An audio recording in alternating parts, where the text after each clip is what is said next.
Passons au chiffre du jour, consacré ce matin à l'agisme. 29%, c'est la part des Français qui pensent que leur âge peut nuire à leur poste. Bonjour Éric Gras. Bonjour. Bienvenue sur Radio Classique, vous êtes spécialiste de l'emploi chez Indeed France. Merci d'être avec nous ce matin pour nous parler de ce chiffre qui provient d'une de vos études. C'est 29% qui voient leur âge comme un frein à leur carrière. Il nous dit quoi du monde du travail ? Il nous dit que c'est préoccupant parce que c'est quand même le premier critère de discrimination en France, l'agisme. Les jeunes de moins de 25 ans et les seniors de plus de 50 ans sont les publics les plus discriminés, loin devant le sexe, l'origine. Donc ça reste un problème majeur quand on est trop jeune, trop vieux aujourd'hui, de trouver un emploi ou de changer d'emploi. Un taux d'emploi des seniors aussi faible en France, il s'explique justement par cette vision négative qu'ont les recruteurs ? Oui, alors en fait, il s'explique aussi par la forme de contrat de travail qu'on a en France. Historiquement, c'est compliqué de quitter un CDI. C'est trop rigide, c'est ça ? Voilà, c'est trop rigide et on voit que dans les pays où les contrats sont moins rigides, c'est plus facile de rebondir, de retrouver un emploi. Et le problème majeur qu'on a, c'est pas le maintien de l'emploi, c'est quand on est en dehors et qu'il faut retrouver un emploi et qu'on a plus de 50 ou de 55 ans, ça devient impossible. Et quand on a plus de 60, j'en parle même pas. Donc il faut partir plutôt sur des contrats seniors, c'est ça l'idée qu'il faudrait développer, des contrats plus flexibles ? L'idée, ça serait de traiter tout le monde de la même façon, mais on voit que s'il n'y a pas de mesures pour aider, c'est toujours difficile. On l'a fait pour les jeunes. Là, il y a des discussions et des lois qui arrivent pour les seniors également. Surtout qu'il y a l'allongement de départ à la retraite. Donc c'est vrai que quand on a 55 ans, il nous reste 10 ans à bosser. Et côté recruteur alors ? Comment il les voit, ces personnes qui sont presque en fin de carrière, mais pas tout à fait ? 77% des recruteurs trouvent le côté intergénérationnel passionnant, très sympa, productif. C'est contradictoire. Oui, c'est contradictoire. En fait, faut sauter le pas parce qu'il faut aussi convaincre les managers et les gens au sein des entreprises que recruter quelqu'un qui a 60 ans, c'est pas quelqu'un qui est en fin de vie ou en fin de carrière. On en a beaucoup parlé cette semaine de cette suspension de la réforme des retraites.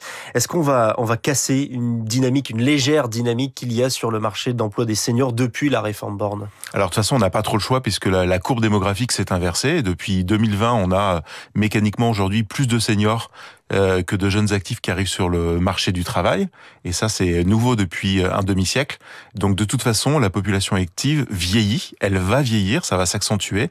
Et donc il va falloir apprendre à composer avec de plus en plus de seniors, les former, les intégrer, les recruter. C'est d'ailleurs un enjeu majeur, puisque le président du Conseil d'orientation des retraites le répète souvent, avec le même taux d'emploi que chez nos voisins, on parlerait beaucoup moins des retraites dans le pays. Alors les dispositifs favorables qui existent de retraite anticipée, est-ce que c'est aussi un frein à l'emploi des seniors ?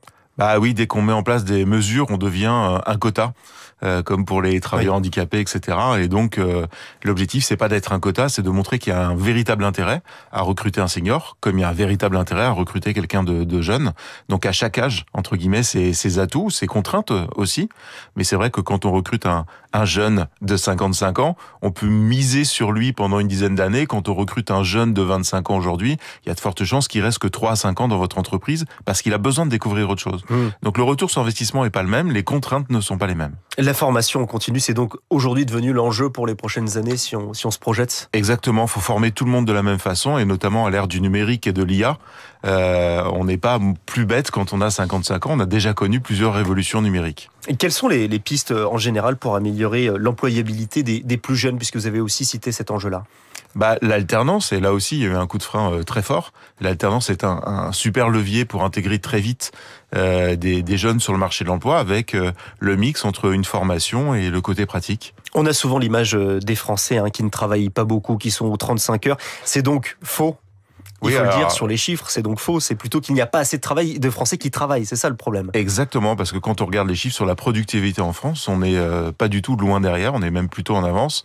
Et entre le nombre d'heures légales de travail et le nombre réel d'heures de travail travaillées, il y a une vraie différence. Et notamment pour les cadres qui sont au forfait, ils ne travaillent pas 35 heures pour la plupart. Donc il y a des pistes pour améliorer tout ça. Merci Éric Gras, spécialiste de l'emploi chez Indeed France dans le chiffre du jour. Une courte pause et on retrouve Lénaïque Monnier pour la météo, puis David Abiquière.